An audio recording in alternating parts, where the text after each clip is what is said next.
Février, mois de l'histoire des Noirs. Nous sommes actuellement en plein milieu du 21e siècle et le mois de février est plus que jamais reconnu comme étant le mois de l'histoire des Noirs. Mais d'où vient cette cérémonie culturelle qui petit à petit tend à devenir une tradition? Le mois de l'histoire des Noirs fait-il l'affaire de tous les Noirs? A-t-on vraiment besoin d'un mois de l'histoire des Noirs? Pourquoi un mois de l'histoire des Noirs? Le mois de l'histoire des Noirs a été célébré pour la première fois en 1976. Et c'est un ancien président américain du nom de Gerald Ford qui avait pris cette initiative avec comme objectif commémorer chaque année l'histoire de la diaspora africaine. Et depuis, cette tendance a pris de l'ampleur. Chaque fois que le mois de février arrive, on assiste à une recrudescence de cette tendance. Il faut dire que le Royaume-Uni et le Canada étaient les deux premiers pays à suivre l'exemple des États-Unis.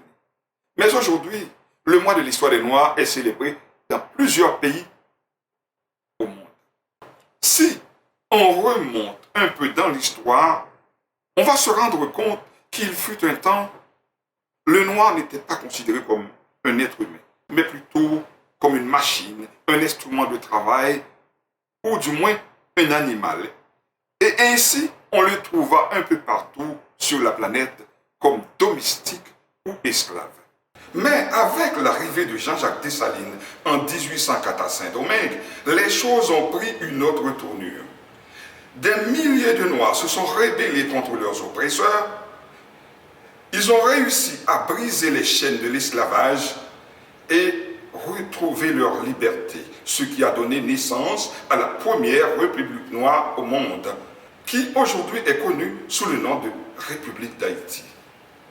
Par la suite, la même chose s'est produite dans presque tous les pays de l'Amérique latine. Les Noirs se soulevaient et luttaient de toutes leurs forces car ils voulaient retrouver leur liberté. On dirait qu'ils avaient tous un seul et même mot d'ordre, liberté ou la mort. Face à cette poussée irréversible, les anciens colons ont décidé de réfléchir.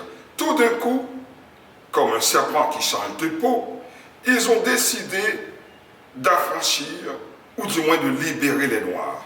En 1948, sous la bannière des 58 États dont ils étaient issus, ils se sont réunis pour adopter ce qu'on appelle la Déclaration universelle des droits de l'homme, en vertu de laquelle le noir est reconnu comme un être humain.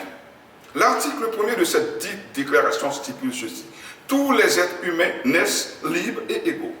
L'article 2 stipule que tout le monde a droit à sa liberté. L'article 3 enchaîne: tout individu a droit à la vie. Et l'article 4 va encore plus loin. Nul ne sera tenu dans la servitude. La traite d'esclaves est désormais interdite. Certains diront que ça, c'est une victoire. Mais par contre, laissez-moi vous dire, tout ceci n'était que de la poudre aux yeux, car il n'avait pas force de loi. Ainsi, avant de voir réaliser le rêve, les Noirs avaient dû attendre que les 58 États se réunissent encore à nouveau pour adopter ce qu'on appelle la Charte universelle des droits de l'homme. Et c'est à partir de ce moment-là qu'ils ont commencé à voir la lumière au bout du tunnel.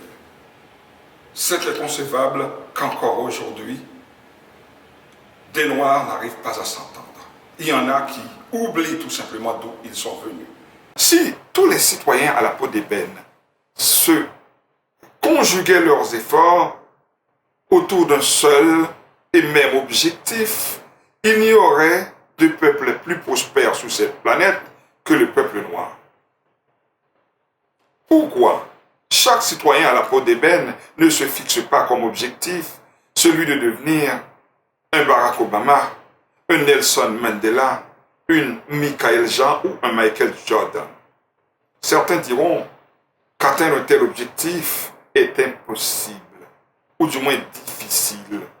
Mais Sénèque, écrivain du 1er siècle, n'avait-il pas écrit ceci sans que personne ne les contredit?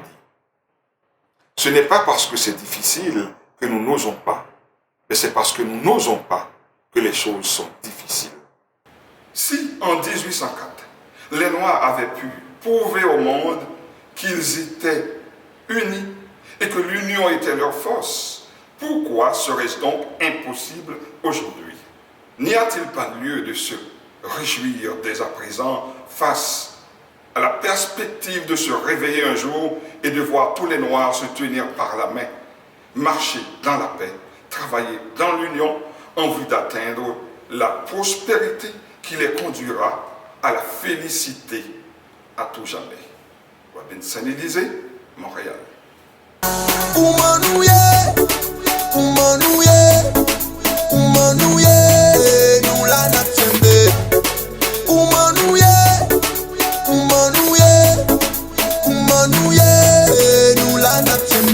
Depuis nous pouvons mourir, pas de suspendre la vie. Même la ville nous a souffert, un petit merci pour la vie.